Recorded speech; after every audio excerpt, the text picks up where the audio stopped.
It's time for the Rick Smith Show. Now, here is the voice of the working class, Rick Smith.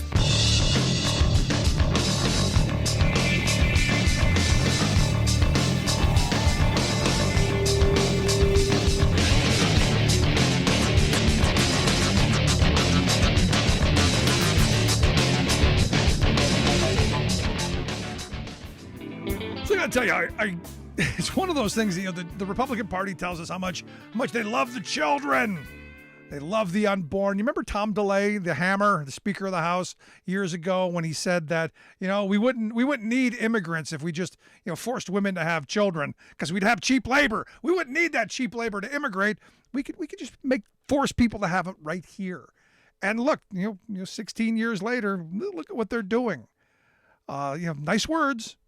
We love the children. We care about protecting the children. We love the babies.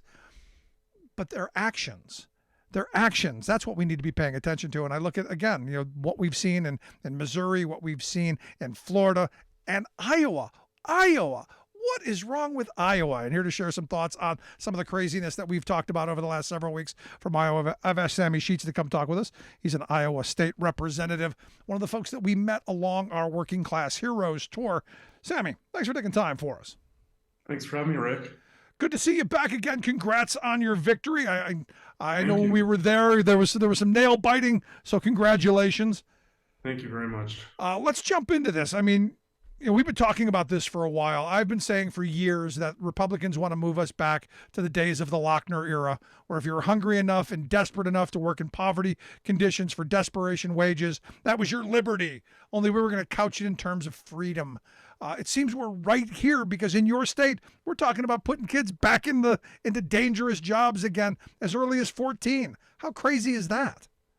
It's insane. I did not think in the first few weeks of me being here in the legislature, it would be returning to some of the policies that Upton Sinclair decried over 120 years ago when he was doing his incredible work. I mean, it's heartless. We want to get our kids, instead of having them educated and getting ready for whatever career that is, whether it's continuing education, going to university, or whether it's joining the trades, which we need tons of that work here in Iowa as well. Republicans are saying to kids, you know what, screw education. It's time for you to get back to work in the coal mines and other meatpacking plants, really dangerous work that children should not be doing. That's why we passed child labor laws a long, long time ago. And it's just really, really unfortunate to see Republicans going after the most vulnerable people in our society, and that's our kids. And that's because, frankly, they're unwilling to pass real policies that would do good for working people. Instead of paying higher wages, raising our minimum wage to $15 an hour and providing some sort of economic stability for working people in the state, they've decided to go back to the most far-right agenda, which is getting kids working in extremely dangerous conditions that would be in the classroom, which they should be doing at 14 years old. Yeah. Now, I was told when I talked about this, back when it broke, I had a bunch of people reaching out to me going, "Oh, you're being hyperbolic. We would never allow kids to do dangerous jobs. We'd never let 14-year-olds to do that kind of work." In your words, how bad is this? I mean, I went through and I went through what the article said, and I read the legislation. It's not good. In your words, how bad is this?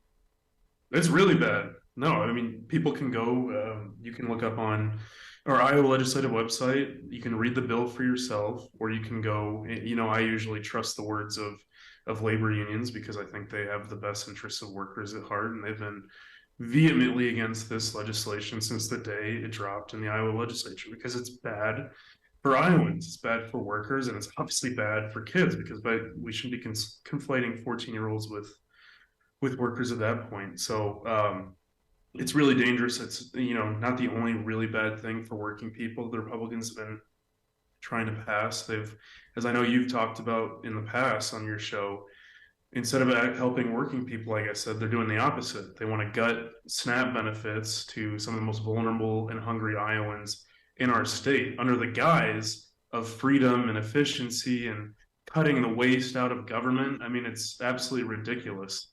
They wanted to actually, which is insane because we're in one of the most agriculturally dependent states in the country, they wanted to ban Iowans from using their SNAP benefits to buy American cheese and fresh meat. I mean, just think about from a political sense, how stupid that is, beyond the fact that it's incredibly harmful to working families. Well, But that's no, the point to me, Sammy. I mean, I'm looking at what you guys are doing around education. I'm looking at what you're doing around these SNAP benefits. I'm looking at what you're doing around child labor law. And when I started off this saying, look, they want to take us back to the Lochner era. They want absolutely. workers desperate. They want people, on the edge of starving, so they will take desperation jobs. It seems like this is all part of a grand scheme, and I hate to sound conspiratorial, but what is when you're destroying the lines to get an education, when you're destroying the lines to be able to put food in in a kid's belly, and then going, hey, we've got this great job over here that we're going to give corporate America waivers and shields so that no one's liable. I don't know where else to go with this. Yep, and that's another key point that you're bringing up is the liability. Not only do they want kids to be able to go back into meatpacking plants and coal mines, they want to shield employers from the risks and dangers of having such young people, frankly kids, doing this really dangerous work. So they want to have their cake and eat it too, which is Yeah. obviously what wealthy corporations are trying to do all the time. But no, you're right. The whole host of legislation. We had a $1 billion school voucher bill passed a couple weeks ago. We just cut benefits of people that are, the victims of medical malpractice in this state. Every chance that our state government has to attack working families, they are going at 100 miles an hour and taking as many rights and benefits away from workers in the state as they can. I mean, this has been a trend, as you know, since 2017 when they gutted collective bargaining in our state, which used to be the golden standard across the United States, was our bipartisan collective bargaining agreement here in the state of Iowa. And since then, they have just taken every opportunity to put workers down. And it's just disgusting, Yeah. frankly. Now back to the child labor thing, because Yeah. I said during my rant the first time when this came up that look, it's not going to be my children, not going to be kids that look like mine.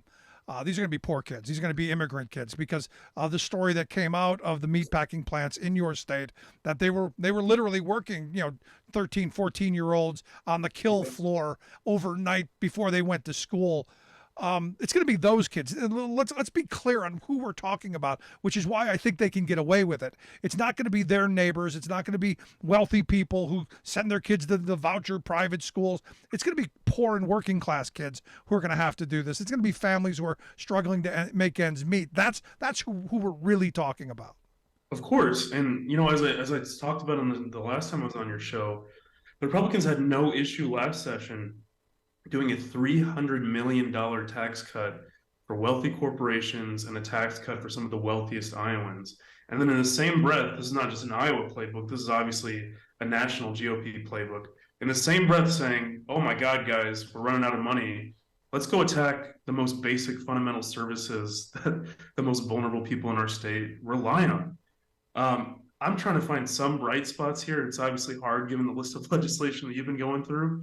But, obviously we dealt with the meatpacking plants where managers at our meatpacking plants during COVID were literally having bets on how many of their workers were going to die as a result of the unsafe practices that we had in our meatpacking plants.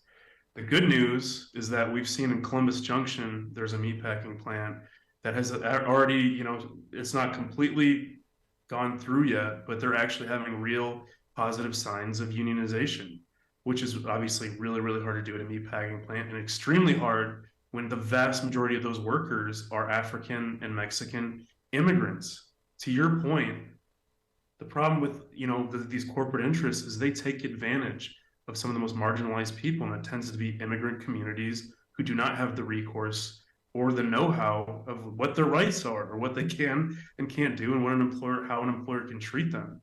So it's really exciting to see that plant might potentially unionize. And actually our UFCW local in Eastern Iowa, where that plant is an immigrant from the Congo, and somebody who understands the immigrant experience and understands how we can get organized labor, which is a traditionally, let's be honest, a traditionally more white, older structure, and integrate that and build a multiracial working class coalition. That's what we need in this state, and that's what we need everywhere across the country. So I am excited on a positive note to see some of that organizing going on here in the state. No, we absolutely need it. And look, Iowa's a no rights at work state.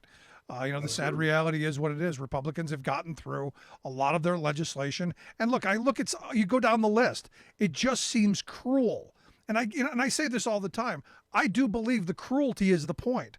The more harsh they can make these things, the more desperate they can make people. And I know this, and I hate to think this way, but it just seems like that's the cruelty being the point when you're talking about, sorry, you can't have white bread or any other kind of, you got to have only one kind of bread. You can't have flavored yogurts. You can only have, this yogurt. When you get down to the minute detail of what food you can put on your table, it's incredible to me. But these folks will do this without conscience, without shame. Without blinking an eye. Without blinking an eye. The one on another, trying to get some positive notes out there. I'm proposing legislation. We'll see if it goes anywhere. There's a double up food bucks program that basically incentivizes buying healthier foods and groceries. And that was the only good part of that really terrible House File 3 bill. That is the SNAPS bill, is that did have language for that double ups food program. And so I'm trying to take that one good piece and create it as a standalone piece of legislation.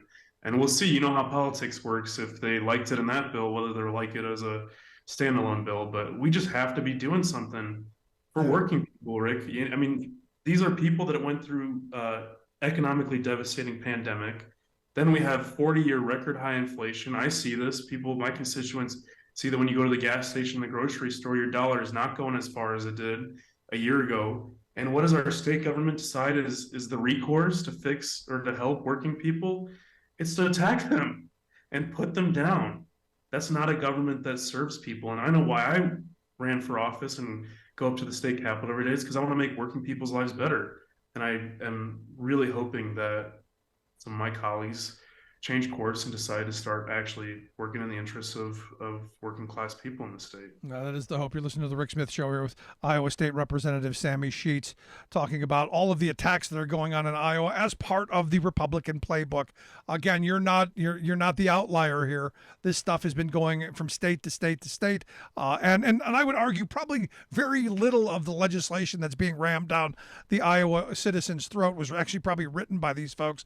Comes out of those horrible think tanks. The other thing that I saw, again, right now, states are hell-bent on limiting women's right to choose, limiting their ability to track. I mean, I look at what they're doing in Florida, wanting law enforcement to be able to check your teenage daughter's this menstrual cycle app because, we might find something. It seems like, again, these private decisions, these private choices being legislated. And I think you just told me that something on the contraception front is probably coming down the road. No? Oh, yeah. Yep. So they want to ban that teaching. I mean, here's the good news, Rick, is that Iowa abortion is still legal right now. But we've already seen the Republicans ran in the last campaign in 2022, and they said we would never ban abortion outright in our state. Yeah. How dare you accuse me of those things? How dare you accuse us? But guess what we found out 1 week ago is that multiple Republicans in our legislature proposed a bill that would ban abortion completely in the state of Iowa. So they just straight up lied. They lied to the people of this state. And then when they come and try and say, well, people support this. No, you do not run on that. You do not run on that platform. When I went on doors and I talked to people about some of the most important issues that they were hearing, I heard about inflation, obviously. And the second thing I always heard about was reproductive rights. And even, I would talk to a lot of conservatives on the door, and I would say, there's so many people that talked to me and said, I might not choose an abortion in my life and it might not be my first choice, but I do not think the government has a right to tell me what to do with my body. That is a fundamental conservative or libertarian principle, is that I should have freedom from government to make the most important choices in my life. So who the hell thinks a small government conservative thinks that the government should be in your doctor's office making the most important healthcare decision you will make in your life? And that is an issue that resonated not just with liberal Democrats, but with moderates and conservatives across the board. People think that is a fundamental human right that they should have. And that's why you see in a state like Kansas, abortion rights winning by 20% in a deep red state. This is a fundamental human right. And if they try and attack that right, we're going to be fighting them every single step of the way here at the Capitol. The hope is that you're fighting on all of these fronts. But the sad reality is the moneyed interests, and I go back to this, and you probably see it every day. The big moneyed interests who are pushing this agenda, they want this. They want desperate workers. As we're bringing manufacturing back, as we're demanding that we reshore our supply lines, what they want is they want the cheap labor that they were getting over in China. They want it here. They want desperation here, and this is how they're going to go about getting it. Yeah, and they want it. I mean, we've talked before, Rick, about the horrible trade policies. This is more of a federal issue, but the horrible trade policies that our federal government, Democrat and Republican, passed for 30 years that forced American workers to compete with people that are making 50 cents an hour in China or in Eastern Asia. It's wrong. American workers should not be forced to compete with people who have no labor standards or practices. And so one of the really good things on a federal level is that the Biden administration is, for the first time in a long time, reinvesting in American manufacturing seriously. And I can give you a local example. The CHIPS Act is going to bring hundreds, if not thousands, of jobs to the state of Iowa to reinvigorate, to rebuild our manufacturing, our manufacturing sector. That is huge. That is what we need. We're going to have environmental investment from the Inflation Reduction Act. That's going to create jobs to rebuild our state's infrastructure and our nation's infrastructure in an environmentally friendly way. This is what we need. We need American investment in manufacturing. And that is not what we are getting from Republicans who are willing to open up our trade policies, send jobs overseas, and most heinously incentivize companies with our tax code and tax structure to send these jobs overseas. It's wrong. Yep. Wrong. No, I've been saying all along, we need to rebuild, revive, and reunionize this country, and it starts with the CHIPS and the Inflation Reduction Act. It's good to hear that you're seeing this. Lastly, I want to ask you: is that message getting out? Is it reverberating to the people that you're talking about? Because I find that we haven't seen enough messaging around. There's some massive investment coming. There's some transformational investment coming to places like Iowa with rural broadband. Because look, I drove across the state. You guys don't have very good broadband. Don't have very good access to the internet. This would be transformational for your state. I mean, this is a longer discussion, but fundamentally, I think that Iowans and a lot of people in the upper Midwest don't believe that the Democratic Party is fighting for working people. For 100 years, this was a party that was centered on workers and the working class. Yeah. And for whatever reason, whether you think it's right or wrong, over the past decade or so, people in my state, people that I talked to that were Democrats their entire lives, that voted for Barack Obama twice and then voted for Donald Trump. Go talk to anybody on the eastern part of our state on the Mississippi River. Those are all Obama-Trump counties. They do not believe in their heart that Democrats are going to go and fight for them. That is something that's bigger than one issue, one message. That is a fundamental mistrust in our party. They view our party as elitist, that we look down on them. And so, before we can start winning anything of note in this state, we have to fix that. And we have to build trust in these communities and show people, hey, this is what the Republicans are doing. They cut your minimum wage. They cut your collective bargaining rights and your ability to organize as workers. They gut your public education system that was the best in the country a decade ago. They attack workers, immigrants, everybody that's marginalized in our state, every chance they get. And that's why when you go to rural Iowa, as you drove through, you see the decimation of our rural ecosystem. Yeah, you're not wrong. Our decisions in the state capital have consequences, and we have to go to these communities and build trust and show them what real Democrats fight for. They fight for workers, they fight for working people, they fight for better wages, for unions. That's what Democrats are about, and we have to convince people that that's the case. If we can only take Sami Scheetz and clone you and bang out a bunch of you across the country, we might have a chance. Sami, I appreciate the time. Keep up the great fight there. I'd love to have you back again real soon to tell us what's going on and keep us up to date on all of this insanity.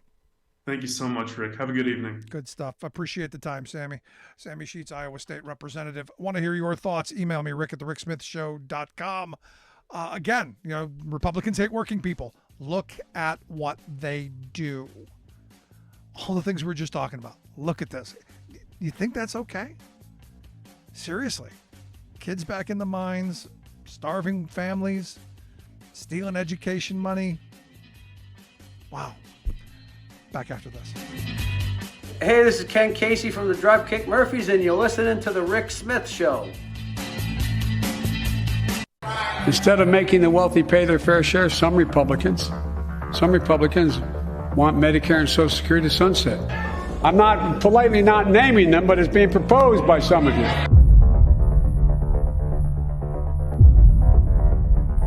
It will be my objective to phase out Social Security, to pull it up by the roots and get rid of it. So that would raise taxes on half of Americans and potentially sunset programs like Medicare, Medicaid, and Social Security. Well, John, that's, of course, the Democrat talking points. It's a No, it's in the plan. It's in the plan. But it come up to me, the answer. So that's on the table, you're saying? Well, you know, if people want to work longer, maybe you need to give them an incentive to do it. If it was Matt Gaetz, I think that we do need reforms to Social Security. We got to turn everything into discretionary spending, so it's all evaluated. Younger people are living longer, so we're going to have to adjust the age probably once again. If we really want to talk about the debt and spending, it's the entitlements program. I know that a lot of Republicans, their dream is to cut Social Security and Medicare. Well, let me say this. If that's your dream, I'm your nightmare.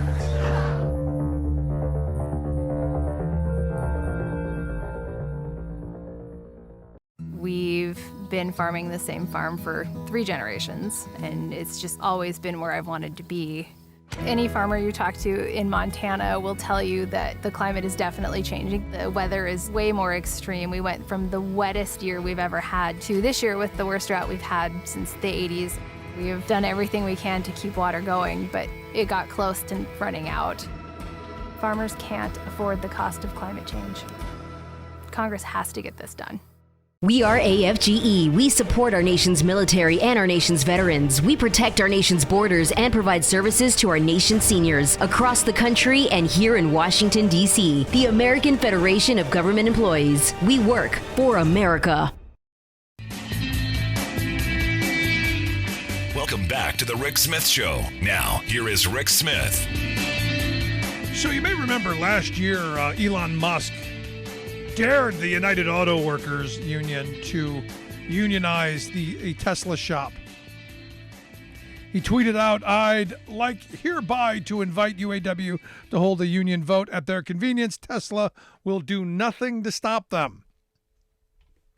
Well, Tesla workers in Buffalo, New York, have announced that they intend to form a union.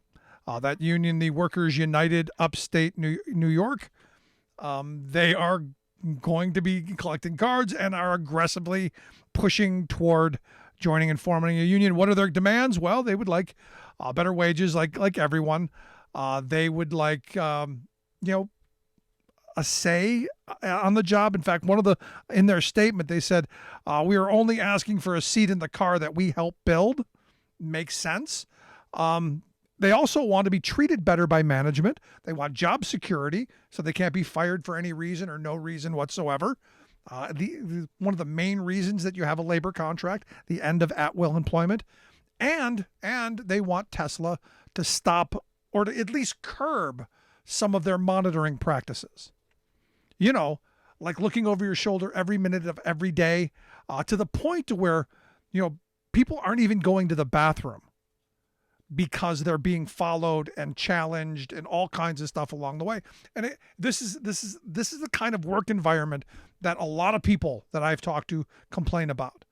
That every moment of their day is micromanaged and observed and watched, and they're challenged and, well, not challenged, they're coached. They're coached, to do things better. Like wear diapers instead of going to the bathroom. In the bathroom. For me, this is going to be interesting because Musk has seriously aggressively resisted unionization efforts at other places. The fact that he has come out publicly and said, no, we won't do anything. We won't do anything. That's going to be interesting because I can't imagine that he's not going to go on his Twitter and attack these workers. I can't imagine that he's not going to do what you see corporate America do at every turn: harass, intimidate, threaten. Because after all, look, he's a gazillionaire. One of the wealthiest people on the planet. And where we started today. Big money. They don't care about suffering. They don't care about misery. They don't care about you. They care about big money. They care about power and control. So this will be something to pay attention to. Want to hear your thoughts? Email me, rick@thericksmithshow.com. Miss any portion of the program? Grab the podcast. Back after this. I've been driving buses for 5 years, and my day-to-day routine is I wake up a little earlier than most people. I get on a bus, I go out, I pick up some students and make sure they get to school nice and safe. Here in Fairbanks, Alaska, that can be a challenge because of the winter weather and the icy roads. But I love the job. So the Teamsters are great. They provide us a lot of protections. They've always taken care of their people, made sure that our jobs were secure. We didn't have to worry about whether or not we'd have a job from day to day. And that's amazing because before we'd be working 4, 6, 8 hours a day and only earning minimum wage. Was real difficult to make a living. And then the Teamsters pushed a lot so we make something we can live off of and not have to have a second job. What absolutely gives me peace of mind, the union membership allows me to focus on this job without having to worry about whether or not my family is going to be taken care of. I'm Andrew Case, and I'm proud to be Teamsters Local 959.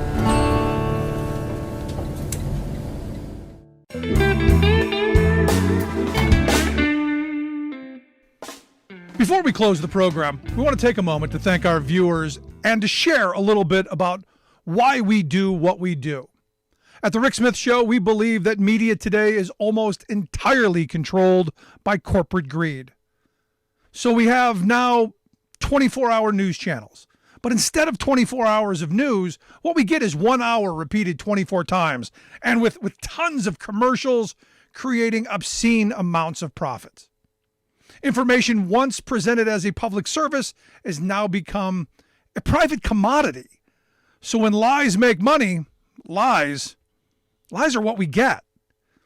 We get a corporate-controlled rage machine feeding us anger and hate, trying to convince us that our problems are right, left, or red, blue, when they are and always have been up, down, the wealthiest 1% versus the rest of us. Our goal is to be an alternative to that machine, not as a news show with a fancy journalist out front, but as a talk show run by a union truck driver and a team of working-class heroes just like you. Everything we do, both what we get right and what we get wrong, is dedicated to advancing the interests of America's working families. No corporate ad buys, no think tanks, no focus groups, no talking points. We are media by working people, for working people. Thanks for tuning in. We'll see you back here next time.